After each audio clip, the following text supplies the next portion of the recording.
They met on a dating app, and 3 years later, she is dead, murdered with her body parts stored in a fridge and others hidden in a forest. We're talking, of course, about the murder of Shraddha that has outraged a nation as the perpetrator, the alleged perpetrator, Aftab Amin Poonawalla, is taken into custody. It is perhaps the most grisly account of a crime that at least I've documented in recent years, and I've seen some.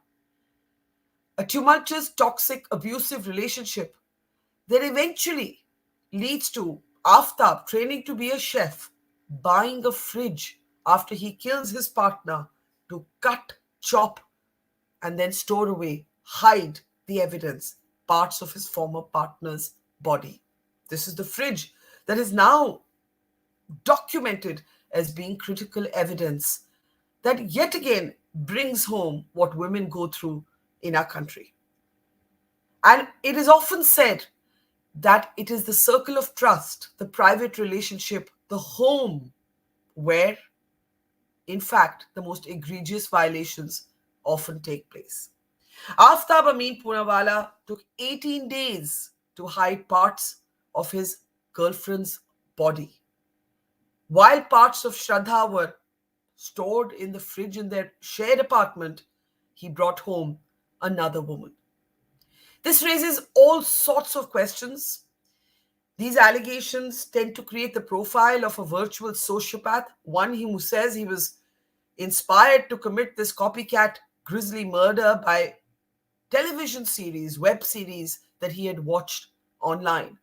But effectively, it is a question about the absence of equity in personal relationships. Government data in India tells you that more than 90% of women who have been abused or assaulted, in fact, know their perpetrator. In the midst of all this, the fact that this was an interfaith relationship has also become the subject of politics. Shraddha's parents did not approve of her relationship, and it is their FIR that reported their daughter missing that first, in fact, led the police to investigate and eventually close this case. So a lot to unpack here. It is a depressing, actually, account to report on. This is not a debate. What is the other side? There is no other side. I think just as women, we're startled, we're stunned, we're numbed. I don't even know what the word is. And after Nirbhaya, here we are. And Nirbhaya was a bunch of strangers in a public space, a young woman going home. This is inside a relationship. Let's introduce our panel today. We're joined by Meeran Borwankar, who's of course been a veteran IPS officer. Good to see you, ma'am. Kubra, Sait, who's of course an actor and author, outspoken commentator on issues related to gender, just out with a new book. Kubra, good to see you. Also joining us is commentator, activist Gargi Nandi. Good to have you back, Gargi. Also with us on the program is Saira Shah Halim, author and commentator. And finally joining us is clinical psychologist Dr. Bhavna Barmi. It's good to see all of you. The police says it's cracked the case, and there will be many questions, many accounts that are in fact almost too unpalatable to mention. Police sources are now telling media about how Aftab, training to be a chef with meticulous sort of precision, cut Shraddha's body. There is even a suggestion that some of this was ground into food to hide evidence. I mean, I don't even know where to begin here. Kubra, your first thoughts?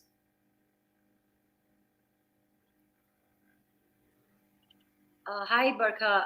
I think as we were speaking earlier on, I honestly, the first thing was like, bolna kya hai? Like, I'm actually gobsmacked. I don't have words to describe a situation like this because I am someone who was consuming a lot of the content that you were speaking about earlier. I mean, the most recent being Jeffrey Dahmer. Yeah. And I think at some point when you saw him go through the end that he did and this justice that was served in the name of, the 15 victims that, he cut and chopped into pieces and things like that, kind of tells you that, yes, there is an end game to all of this. But when it happens so close to home, when you know it's a young girl and when we speak about the freedom that we have in this country to love who we want to love, and then you also know that the other gruesome part of the story is that are we even capable mentally, socially, to handle relationships like this? The fact that you are trusting people with, I'm a very trusting person, and to find myself at the end of a story like this would just kind of demoralize me going out there on a whim to seek love or a relationship with an unknown person. And again, it puts this question out there: how well do you know a person? Yeah. This was a 3 year long relationship. I mean, there was signs. Right now, the news reports that it was abusive, it was toxic. So it also makes me question not just the mental sanity and the self-esteem that this man had, but also the kind of pressures that women in this country go through. We are told we're not good enough, so when someone treats us bad, we think it's okay to be treated that way, and we take the abuse until we're no longer alive to take that abuse. And I think that's scary, and this is not just one of its kind. I mean, we've seen this in victims, we've seen this in other perpetrators doing various sexual crimes. I Yeah. think it's shocking. It truly is, and there is not one thing that leads to the other. I mean, it's not incidents in isolation, it's really like this this spillover. And I think this again needs to bring in the conversation of mental health to the forefront. We need to have these conversations. I need to know how safe I am in this country. The good news is that the cops have worked you know um, uh, on the front foot, have tried to find as much evidence as possible. But yeah, it still kind of Yeah. sends a shiver down my spine. And sorry, but reality is so much more gruesome than fiction. Yeah, and that's the point, that though fiction is said to have triggered this copycat crime, if you look at some of the images that are now coming from the crime scene, the police had to go deep into forest land in the capital. You can see them there, actually, where body parts of Shraddha were hidden, were buried. There was, the forest. There was the fridge at the apartment that this couple once shared. There was the fact that he is now reported to have brought in other women. And I think this is, Kubra, a point that you underscored. How well do we really know somebody we meet on a dating app, right? Today, there is a culture of young women and men meeting online. You end up going out on a date. You end up going to somebody's house. In this particular case, an unsuspecting young woman went out with this man while he had parts of his dead, murdered ex-girlfriend's body in the fridge. He is reported to have brought home another woman. Meeran, where do we even start? I mean, Kubra, you want to say something before I come to Meeran? Yeah. I just feel that, the kind of headlines that are making rounds are also kind of just like, I don't know if there's like a seriousness to it. I mean, I understand, but calling this guy an inspiration from Dexter, I would use that in humor.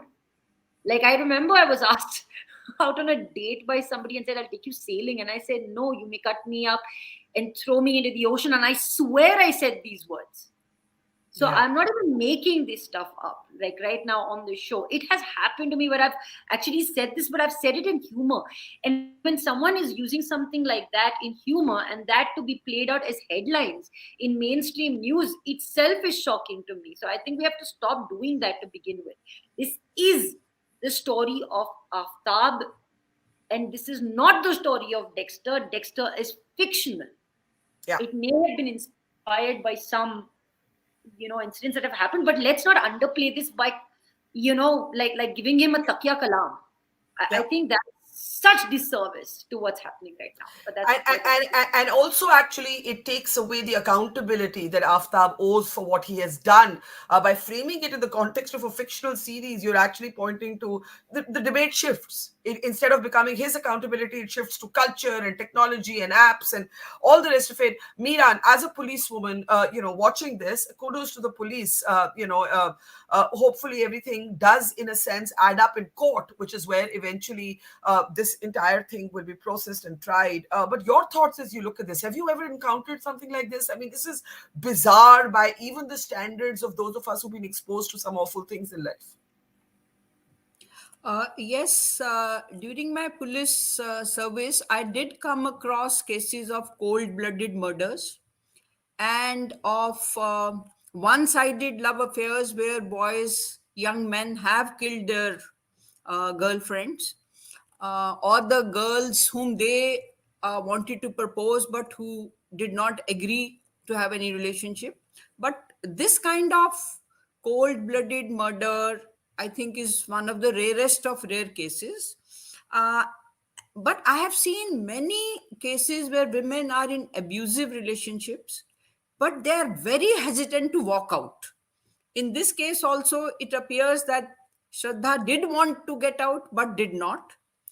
And before congratulating police on a successful detection, I am very apprehension in view of the recent Chawla case of Delhi getting acquitted at the Supreme Court level. That in this particular case, there is no eyewitness. By collecting the body parts from various forest regions, we will have to first establish the identity of the deceased, then get DNA analysis done, then call analysis of where Aftab was when he claims that he was throwing body parts. I do not want police officers investigating this case to rely totally on his confession.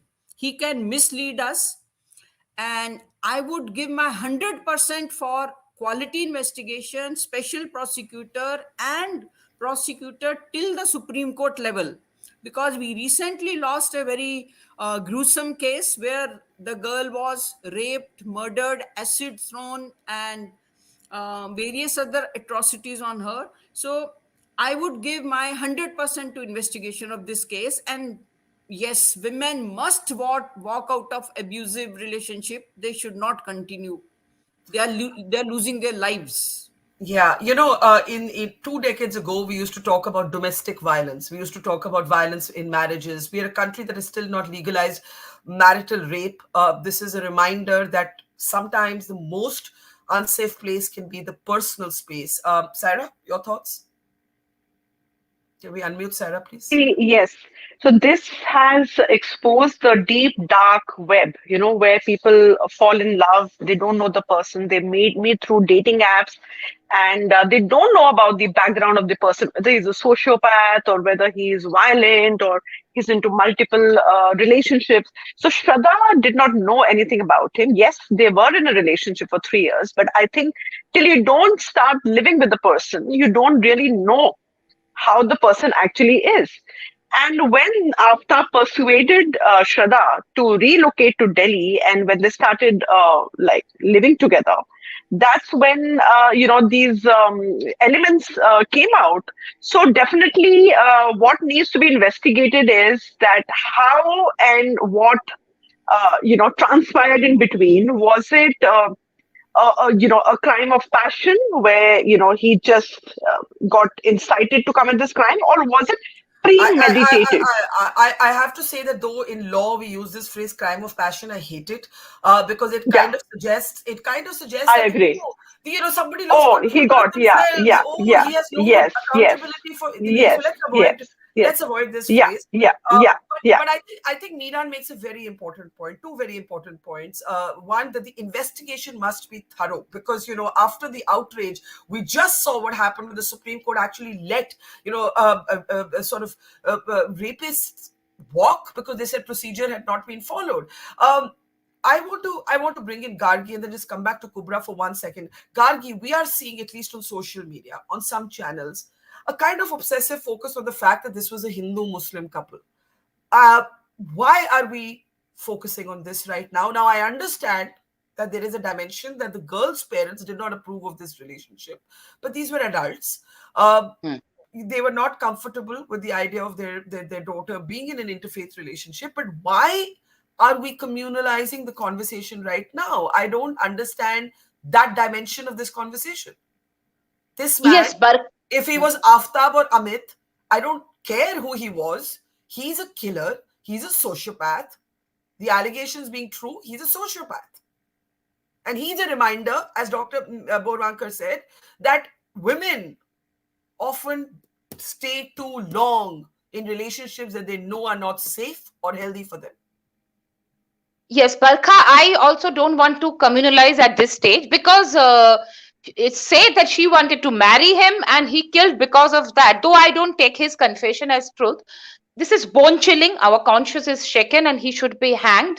It is called intimate femicide when somebody is killed by the partner. So I don't want to communalize, but I really want to talk on the larger issue where I think as parents, as teachers, or as a society at large, we should reflect.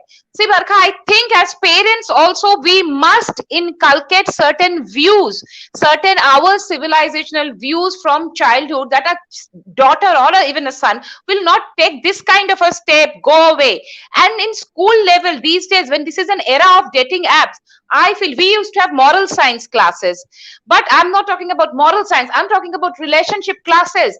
Make them cautious about going into this kind of dating apps. And this girl, when she left the family, she told the parents that she is no more their daughter. So I think this kind of values that your parents have done so much for you, all parents do. So when you walk out like this, you should not. And even if you are living with somebody, you should not cut off your network with your family and friends. Then you are emboldening that one person. And as parents, I also feel, not only inculcate values. If you are angry with your daughter, you can be angry, but you don't let them go like this. Don't just let them go. Suppose the parents would have been constantly in touch, they would have visited her, whatever. You fight with your daughter, but don't let them go like this. So if they were in touch, constantly in touch, I feel this boy or any boy would have thought twice or thrice before killing, because he knows the next day there will be call. So there was no fear. And as a society, Barkha, I say today we have a social media. We have thousands of friends in social media, but no real friend. Her friends knew, and her friends could have taken a step. In my personal life, I cannot discuss the entire episode. I have saved my friend from such kind of a relationship. I literally thrashed her. Yes, I shouted at her and I saved her from something which would have been very dangerous for her. Why don't we have this kind of friends? And see the people living around, they said they got smell of those, some raw meat or something jal raha. Imagine so much of blood he must have cleaned. His doors used to be always closed. He for 16 days went out to dump body parts. Nobody noticed? Or are we as a society so indifferent, so insensitive कि क्या फर्क पड़ता है कौन पास में रह रहे हैं? Every time and two people came to stay, the girl is never to be seen after that.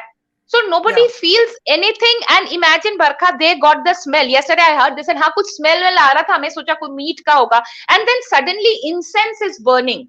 I'm not saying maybe, but usually Muslims don't burn those kind of agarbatti. So बहुत सारा agarbatti जल रहे, दरवाजा बंद. Something, there must have been signals. Nobody wanted to look at it. Not even the friends. Can I come in here? The FIR, Kubra, I just want to bring you in briefly and then I'll come to Dr. Bharvi. The FIR actually sort of details that Shraddha left her house. Gargi makes this point that parents need to, in the age of tech, apps, Dexter, need to monitor these relationships. But we're talking, Gargi, about someone in their mid to late 20s. Now, here's the point. But you know what? But I remember myself at 25. It feels old, but it isn't. It's a particularly formative, nascent age. I just want to bring in Kubra and then go ahead. Kubra, your thoughts and everything you've heard so far? I think I've been someone who can speak for myself in this. And I've been really fortunate to have been able to be in a situation where I was able to listen to my intuition. And if a place, if a situation, if a person did not feel safe, then I haven't gone too far with that. But that also comes in with a certain sense of knowing yourself. And I think it's essential in the world that we live in to not kind of constantly look for that outside validation from people, but be a full person within yourself so that you know that you are not going to walk into a situation which you know from your inside and the calling of your gut is unsafe. Also standing up for yourself, like ma'am just said. I think she made a really, really fair point. I've been living out of my house for the last 17 years. I was sent away to Dubai as like my first spot. And the reason why my mom said, I'm sending you to Dubai, is because she said it was Islamic. She said it felt safe. Now, I think safety is quite relative in that sense. Bad things happen around the world because it's not something that just exists. It's the people who are going to do it, right? So, there's this inherent quality in us to kind of destroy something that is beautiful, and that's something that human beings do. And also another thing that, sorry, another thing that human beings do is to make excuses for abusive partners. This Yeah. women are socialized, unfortunately, to do. I just want to bring in Bhavna and then come back to Meeran. Bhavna, a psychologist will look at this differently. We are involved with guilt and outrage. But I think Kubra made a very important point about, let's not make this about Dexter. Let's not make this about Bumble. This is actually about the loss of a moral compass. This is about the loss of any sense of what's right, what's wrong, what's appropriate, what's not. This is sociopathic behavior. I don't use the term lightly. Bhavna? Absolutely. I agree with what you're saying, because I think uh, this is actually a sick mind. And there is a lot of psychosocial inputs that are making people sick. But what is unnerving is that we are not even able to recognize that there is sickness in a person with whom we are. And that is where we see at a larger front that there is so much stigma associated with even looking at psychological and psychiatric concerns that we stay in a state of denial. This person would easily classify to be a sociopath or an antisocial personality. But what is important for all of us as a society is to recognize what are some of the signs that people around us are giving that they are sick, or they need support, or they're going through mental health concerns. Because if we look at when we begin a relationship, then even temperamentally, there are some signs that we should be aware of. Even in this case of a sociopath or an antisocial personality that we are identifying now, because this act is so bizarre, is that initially he must have given some signs and signals, which we overread. So for example, a lot of people with antisocial personality disorders already have an exploitative or a manipulative streak in them. They are ready to violate the right of others. So we are ignorant of it. Or people with such kind of tendencies or personalities lack concern. They lack remorse about other people's distress. But Bhavna, while we are doing the psychoprofile of the Aftab Amin Poonawalla, we also have to go back to Meeran's point, and I want to bring her in here, of why women find it so difficult to walk out of relationships. And I think one of the reasons is the relationship being such a central sort of, I don't know, thing in the life of a woman. You are socialized to believe that if you're single, you're not with a man, there's something incomplete about your life. The premium that is placed, whether on marriage or on long-term stable relationships, Meeran, point one. Point two, I want you to come in on the concern that there is going to be a section of media that is going to focus non-stop on the religion of the perpetrator to make this about interfaith. You'll have phrases like love jihad now sort of bandied about. Meeran, and then I know others are wanting to jump in. Meeran, go ahead. Meeran. Yeah. So, yes, it's already been made a kind of religious issue. You can read the comments of the readers on websites. Absolutely. Second point, which readers are also making and panelists have also made, that women dare not walk out of abusive relationships because they feel that they have burnt their boats, that nobody would support us. I think in this particular case, Shraddha, having left Palghar, where her parents were, Mumbai, where she was working earlier, coming to Delhi in an atmosphere where she felt that her parents had disowned her, not being in touch with her friends. So probably she felt, and in most cases which I have dealt with, women feel helpless. They feel there is nothing left except continuing in this abusive relationship. In Jalgaon sex scandal, which I investigated in 1994, the same theme of girls not being in communication with the parents, not confiding in families and friends, had led to continuous exploitation of girls.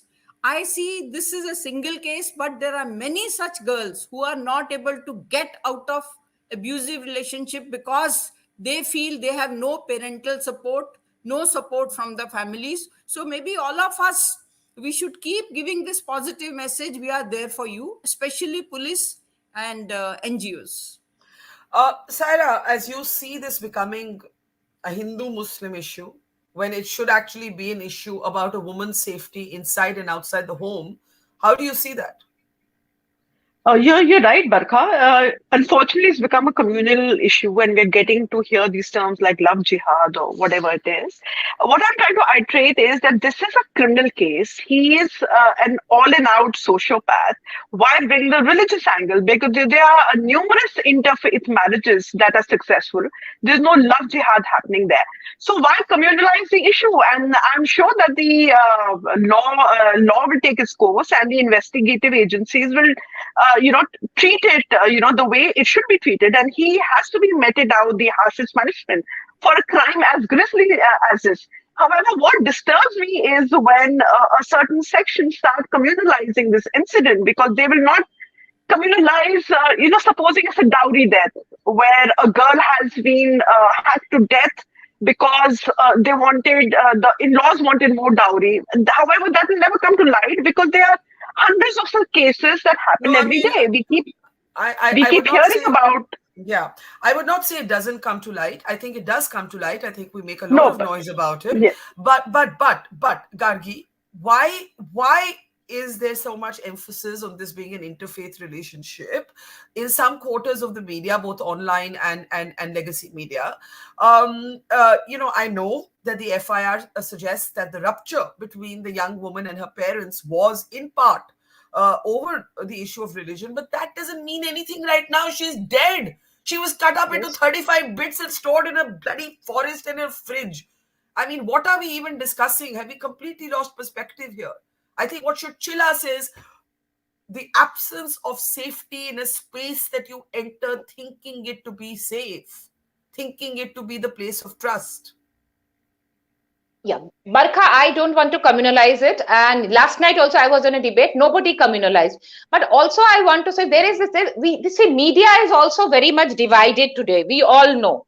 So the other side of the media, suppose it would have been from the other side, then what we call the left liberal media, they would have said, I'll give one example, Barkha. When Hathras happened, everybody jumped in that, okay, Dalit killed by upper caste and all. Fine. But now some days back, a Dalit man was killed because he was taking water from the well of upper caste Muslims in Rajasthan. It did not make headlines. So the differentiation, what you were saying, it is made by both the sides. See, the left liberal media would have jumped into it, being outraged because they have selective outrage. If the man would have been Hindu and the girl would have been Muslim. So they also do it. So you cannot say why you are communalizing it. Why didn't you talk about this? What was his name? Kashiram, who died. He was killed. You must be knowing the Rajasthan case where the upper caste Muslims killed him. So they made slurs about. So did you make up? Can I answer that? In Hathras, which I reported, the caste identity, sometimes the caste to the religious identity, it could be Hindu, Muslim, I'm not getting into that, is relevant to why somebody is targeted. Right? It is relevant. Right. In this case, it is not. I also say in this case, it is not. In this case, this is not. There is no evidence to suggest that the targeting is on the basis of religion. I think identity becomes very important when there is a targeting on the basis of religion or caste, and we must talk about it. But I want to move on to the bigger picture. The absence. Yeah, Gargi, one line. There is always a selective outrage. Do you think that there are selective outrage? The left media always have a selective outrage.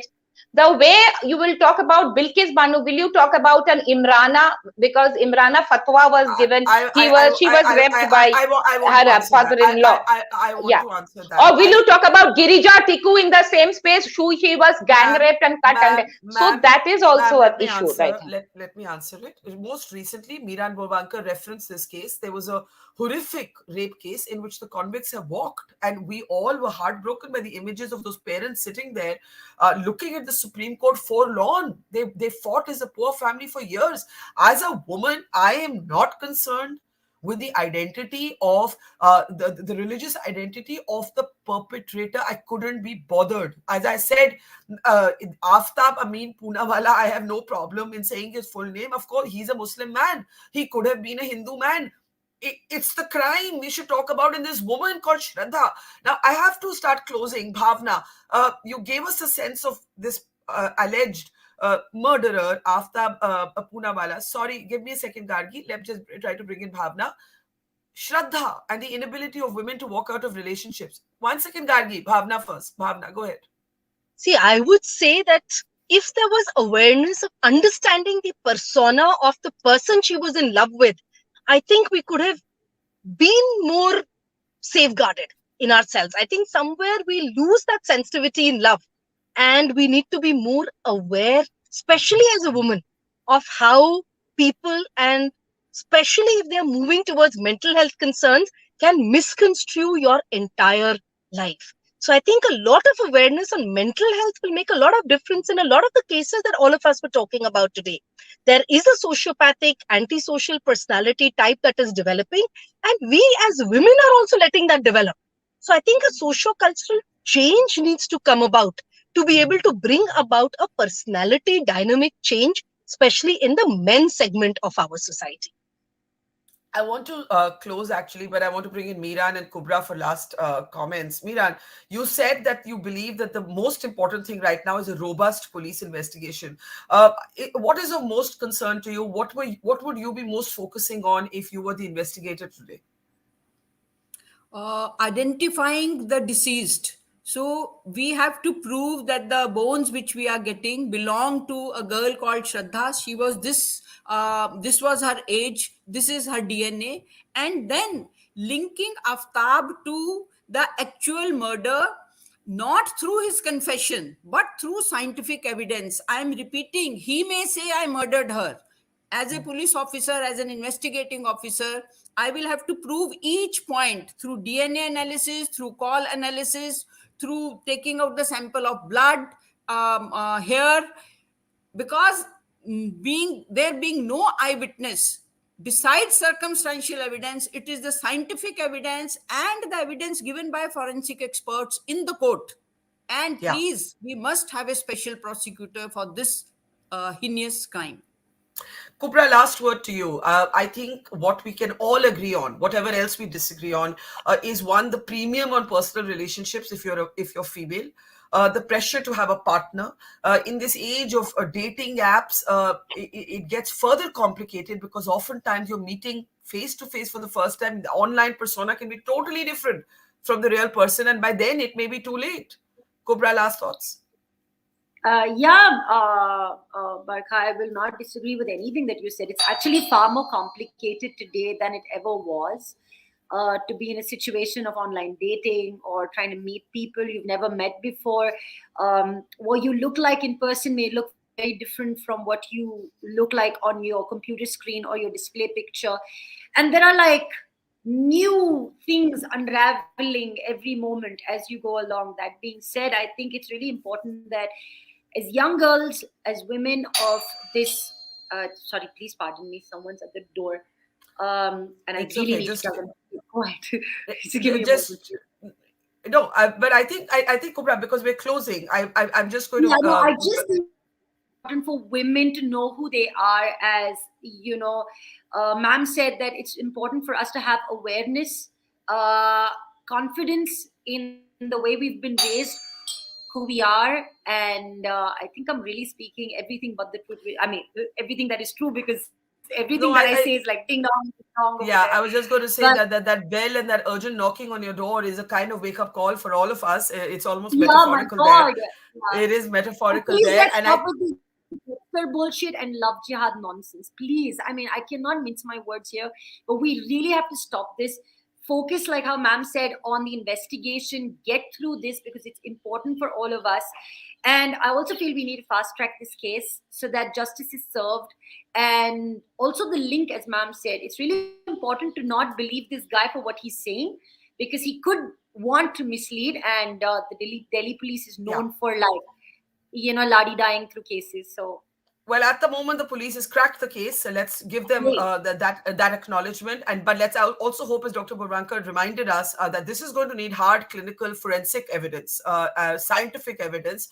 And as journalists, I think we owe it to women and to ourselves to not let this fall off the headlines. 4 days outrage, then you're on to the next news story, the next news cycle, and be responsible and not make this a gossip document about what went on between a man and a woman. Not be salacious, not actually sit here and enjoy this as if it were Dexter. It is not fiction. It is real life. It happened. A 20-something woman, a young woman in the prime of her life, has been murdered by a man called Aftab Amin Poonawalla, and may he rot in hell, really. But that's just a sentiment. The court needs to see the hard evidence, and that's where our attention needs to be. Kubra, Bhavna, Gargi, Saira, and Meeran, thank you so much. Sorry we're out of time, but we're going to have a lot of follow-ups on this, so we hope to have many of you back. Thank you for watching. Take care. It's great to see you here. Thank you for watching our work. If you haven't subscribed yet, don't forget to click the bell icon and subscribe to Mojo Story and support independent, robust journalism.